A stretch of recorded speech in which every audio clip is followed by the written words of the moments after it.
Balik lagi bareng gue Rizal. Kali ini RZR Stories akan menceritakan alur film berjudul Halahal. Chana adalah dokter yang bekerja di AC Academy atau semacam bimbel untuk masuk ke perguruan tinggi kedokteran. Suatu hari, Chana dibunuh oleh preman suruhan. Ayah Chana yang bernama Dr. Shiv menyelidiki kasus kematian anaknya yang seperti direkayasa bahwa seolah-olah anaknya itu bunuh diri. Seperti ada yang ditutup-tutupi oleh rektor kampus tempat Chana bekerja.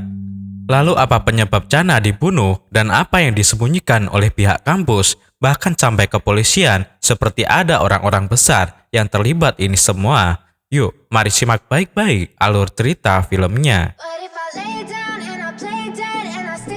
Ladies and gentlemen, we ask that you please take your seats at this time as the program will begin momentarily. Thank you.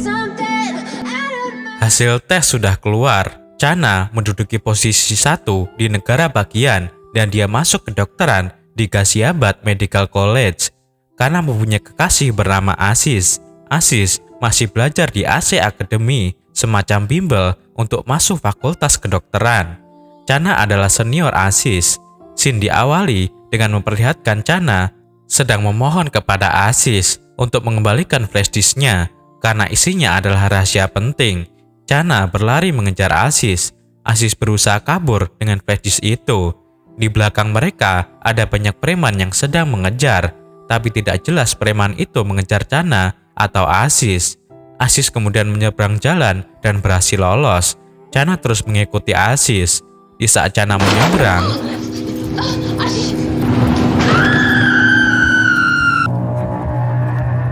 Chana ditabrak truk dengan kencang hingga tewas. Para preman melihat mayat Chana langsung menyiramnya dengan gas dan membakarnya.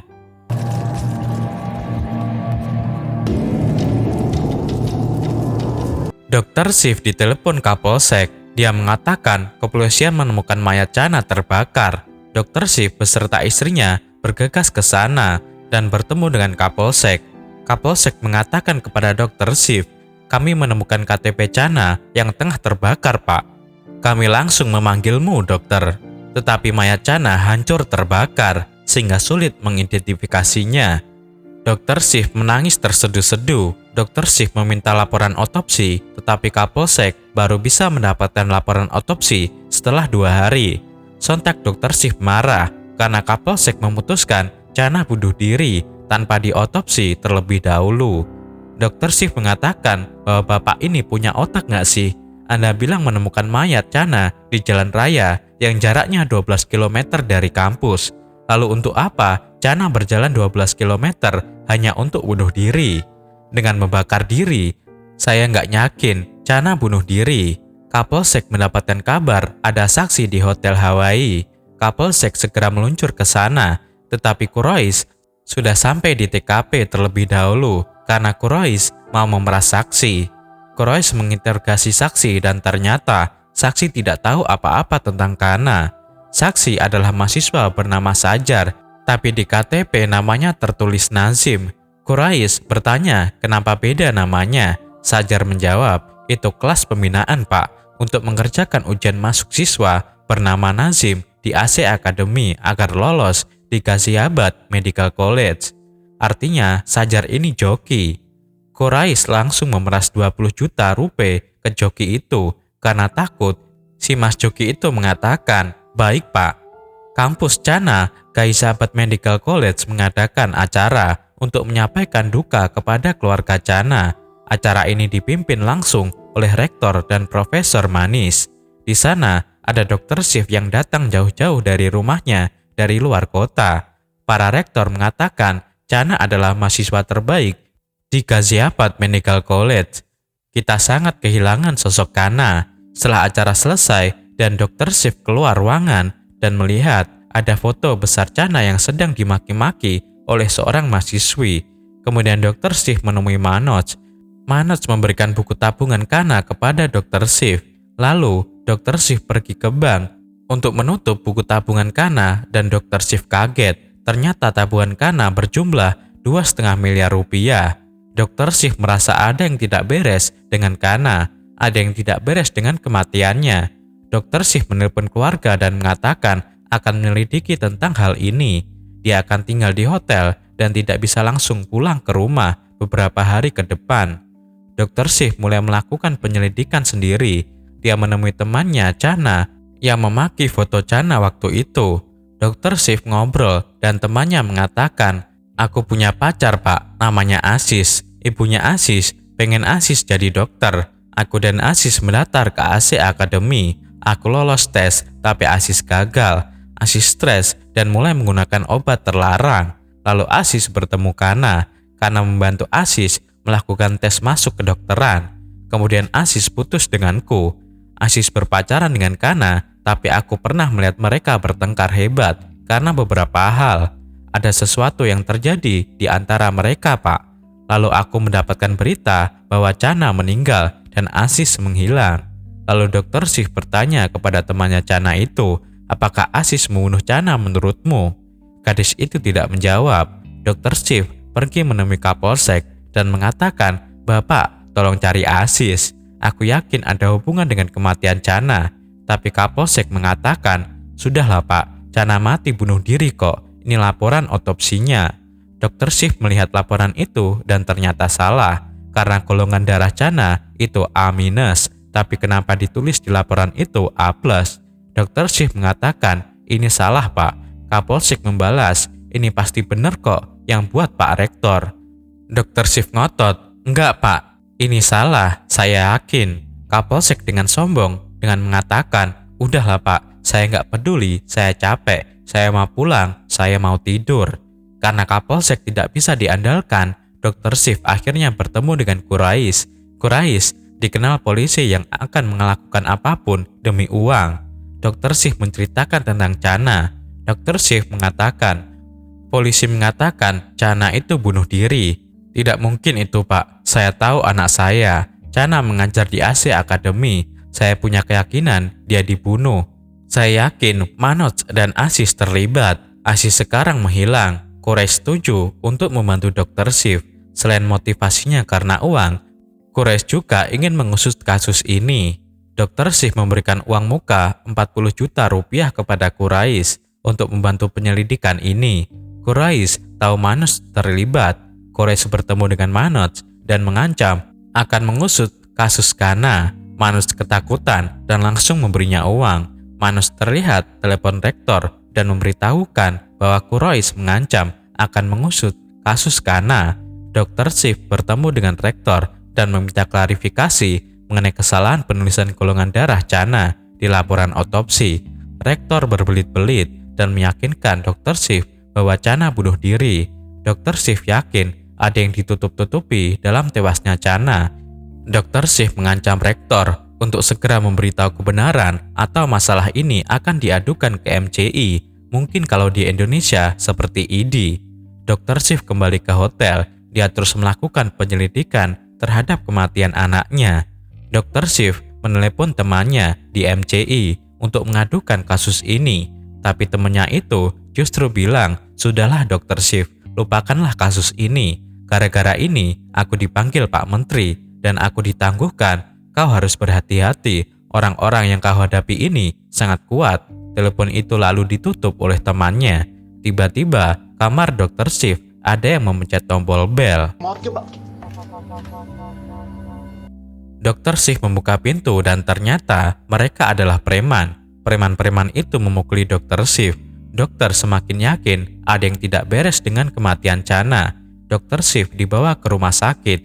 Dr. Shiv dirawat oleh seorang suster di sana. Quraish menyuruh Dr. Shiv dan mengatakan, "Aku akan mencari preman-preman itu yang memukuli kau di hotel. Aku bisa mengenali mereka dari CCTV hotel."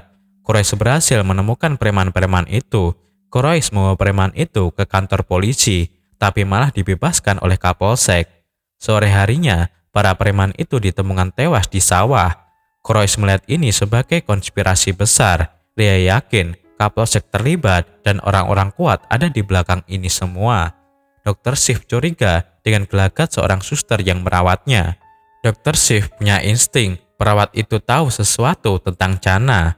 Karena Chana diotopsi di rumah sakit ini, Dr. Shiv dan Quraisy bertemu perawat itu. Perawat itu mulai bercerita, "Malam itu saya ada di sana, Pak, waktu mayat Chana diotopsi. Ada 5 orang, Pak, di sana. Rektor, Pak Dekan, Profesor Manis, anggota DPR, dan Kapolsek. Pak Rektor terlihat sangat marah pada Manoj karena mayat Chana dibakar tanpa izinnya. Mereka sedang membicarakan flash disk. Flash disk itu dipegang Aziz. Rektor memaksa mereka semua untuk menemukan Aziz dan flash disk itu. Manoj bilang agar masalah ini diberitahukan kepada kakak besar. Begitu, Pak, ceritanya. Lantas siapakah kakak besar ini? Dan apa isi flash disk itu? Lalu di mana Aziz? Quraisy kenal dengan anggota DPR itu. Dia pergi menemuinya. Anggota DPR terlihat sedang jos-jos dengan wanita di dalam mobil. Tanpa basa-basi, Quraisy langsung tanya siapa kakak besar. "Aku tahu kau terlibat dalam kasus Kana. Aku juga ingin dapat bagian." Anggota DPR itu bilang, "Oke, kalau kamu ikut, tapi kau harus memberikan informasi yang Dr. Shiv tahu. Karena kita harus menghilangkan jejak Dr. Shiv. Aziz dan flash disk itu harus kita temukan terlebih dahulu dari Dr. Shiv." Malam hari, Dr. Shiv mendapatkan email ada 5 calon mahasiswa kedokteran yang tewas dalam kecelakaan selama 5 tahun terakhir. Email itu dari Aziz. Dr. Shiv dan Quraisy mencari Aziz. Dr. Shiv dan Quraisy bertemu dengan ibunya Aziz. Ibunya mengatakan, "Aziz sudah lama menghilang, Pak, dan saya sudah lapor polisi, tapi polisi tidak menangkapinya." Dr. Shiv curiga dengan ibunya Aziz, seperti ada yang ditutup-tutupi. Dr. Shiv melihat ada obat di rumah ibunya. Dr. Shiv yakin itu obat Aziz karena ibunya tidak terlihat sakit. Quraisy dan Dr. Shiv menginap di mobil untuk membuntuti ibunya Aziz. Setelah semalaman membuntuti ibunya, Dr. Shiv dan Quraisy melihat Aziz dan langsung mengejarnya. Tetapi terlambat, Aziz tertangkap terlebih dahulu oleh Kapolsek dan dibawa ke rumah sakit. Di tengah perjalanan, Aziz dinyatakan tewas. Karena masalah ini, Quraisy ditangguhkan secara sepihak oleh Kapolsek. Quraisy yakin Aziz dibunuh waktu perjalanan ke rumah sakit. Quraisy kemudian bertemu dengan anggota DPR itu lagi dan meminta anggota DPR itu untuk menceritakan apa yang sebenarnya terjadi. DPR itu mengatakan, di negara kita ini, setiap anak yang lahir dari orang tuanya menginginkan anaknya menjadi dokter. Ribuan anak ikut tes masuk dan hanya sedikit yang lolos, lebih banyak yang gagal. Bagi yang gagal, mereka akan melakukan apapun untuk masuk meskipun harus menyogok. Uang sogokan mereka inilah dibagi-bagi kepada universitas, pemerintah, kepolisian, dan orang-orang yang bermain di situ. Ini adalah bisnis besar Quraisy. Mereka mendapatkan 8 miliar rupiah untuk 1 kursi radiologi.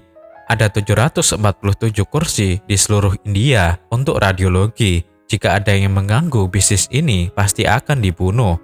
Aziz sudah mengganggu, makanya dia dibunuh, dan kau ditangguhkan, karena kau sudah mendahului Kapolsek dalam hal ini.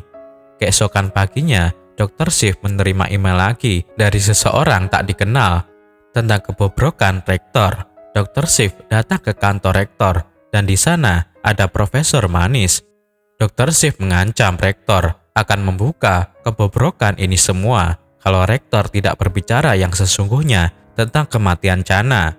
Setelah keluar ruangan, Profesor Manis bertemu dengan Dr. Shiv dan ngobrol dengan Dr. Shiv. Di sini melihat Profesor Manis mengaku dialah yang mengirim email tentang kebobrokan rektor itu. Profesor Manis ingin memberikan flash disk itu kepada Dr. Shiv dengan memeras Dr. Shiv sebesar 1 miliar rupiah. Tidak puas hanya memeras Dr. Shiv, Profesor Manis juga memeras rektor 10 miliar rupiah. Kalau rektor tidak mengirimkan uang itu, Profesor Manis mengancam akan memberikan flash disk itu kepada Dr. Shiv. Dr. Shiv menjual semua asetnya, mulai dari klinik, rumah, mobil, dan lain-lain untuk membayar uang tebusan Profesor Manis demi menempatkan flash disk itu. Setelah mendapatkan uang 1 miliar, Dr. Shiv dan Quraisy langsung memberikannya kepada Profesor Manis. Tapi ternyata Profesor Manis menipu dan dia tidak memberikan flash disk itu. Setelah itu, Quraisy dan Dr. Shiv kembali ke hotel dan mereka kaget mendapatkan kabar Profesor Manis tewas. Media mengatakan Profesor Manis kecelakaan, tapi Quraisy dan Dr. Shiv yakin mereka dibunuh. Mereka yakin yang membunuh Profesor Manis bukan rektor, tapi kakak besar. Mendengar kematian Profesor Manis, perawat itu meminta bertemu dengan Dr. Shiv secara empat mata. Perawat itu akhirnya membuka mulut. Dia mengatakan, "Pak, ada sesuatu yang belum aku kasih tahu ke Bapak. Aku sebenarnya malam itu mengintip kejadian mereka berlima. Mereka berlima sedang ngobrol dan Profesor Manis tahu aku mengintip. Profesor Manis mengancamku dan menitipkan flash disk itu kepadaku. Perawat itu memberikan flash disk kepada Dr. Shiv yang selama ini dicari semua orang." Quraisy sedih melihat Dr. Shiv yang susah payah melakukan ini semua, tapi tak kunjung berhasil. Quraisy tahu dokter sudah menghabiskan seluruh hartanya demi mencari tahu kematian Chana. Quraisy ingin berubah menjadi polisi yang baik. Selama ini, Quraisy selalu memeras orang-orang, tapi sekarang Quraisy ingin membantu Dr. Shiv. Quraisy mengambil sejumlah uang pribadinya dan diberikan kepada Dr. Shiv. Quraisy bertemu dengan Manoj dan mengancam Manoj, tapi kali ini Quraisy tidak meminta uang.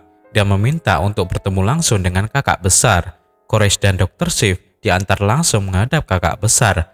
Kakak besar ngobrol dengan Quraisy dan Dr. Shiv. Dalam hal ini, Quraisy lebih berpihak kepada Dr. Shiv. Quraisy dan lantang mengatakan kepada kakak besar, "Kau sudah membunuh Chana kan?" Kakak besar marah dan tersinggung. "Woi, jaga mulutmu, kurang ajar kau." Dr. Shiv mengancam kakak besar dengan mengatakan, "Flash disk-nya ada di tanganku. Aku tahu dalam ini semua. Di dalamnya adalah Wakil Presiden Vajinder Singh. Aku akan bertemu media besok dan mengungkap ini semua. Aku tidak akan berhenti sampai kalian semua ini dihukum." Keesokan harinya, banyak media sudah menunggu pernyataan dari Dr. Shiv. Di lobi hotel, Dr. Shiv berada di kamar hotel yang sedang menyiapkan semua dokumen dari flash disk itu.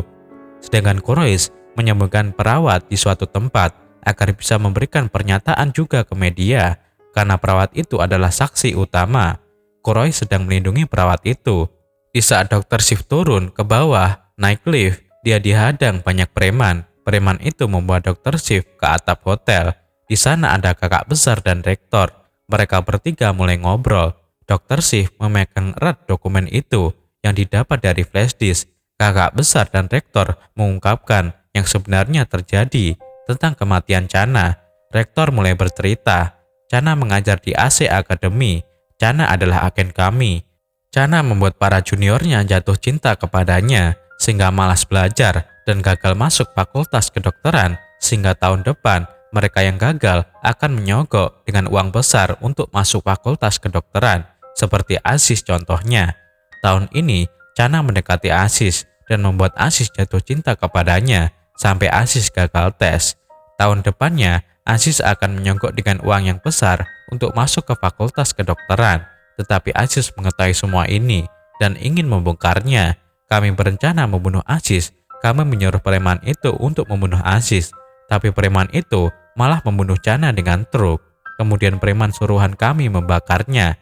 Maka dari itu, aku marah kepada Manoj karena salah membunuh. Nama Chana juga ada dalam daftar yang kau pegang itu." Dr. Shiv menangis sedih mendengar kebenaran ini. Dr. Shiv dengan sedih karena ternyata Chana anaknya adalah seorang penjahat. Chana adalah penipu dan tiang utama dalam bisnis kotor ini. Kakak besar mengatakan kepada Dr. Shiv, "Dokter, saya tahu Anda sudah kehilangan semua harta bendamu untuk mencari tahu tentang kematian Chana. Chana sudah banyak jasa kepada kami. Mulai sekarang, apa yang sudah Chana lakukan, kau yang melanjutkan. Setiap siswa yang diterima di AC Academy, kau akan mendapatkan komisi 10% dan kita akan membangun rumah sakit atas nama Chana." Para mafia ini berusaha untuk menutup semua jejak daripada membunuh Dr. Shiv. Lebih baik Dr. Shiv diajak ikut dalam bisnis kotor ini. Para mafia ini menghilangkan semua jejak yang tersisa, seperti Quraisy dan perawat itu. Quraisy dan perawat itu dibunuh dan dibuat seakan-akan seperti kecelakaan. Klik jempol ke atas jika kalian suka dengan video seperti ini, dan berikan komentar positif kalian. Saya Rizal, sampai jumpa di video RCL Story selanjutnya.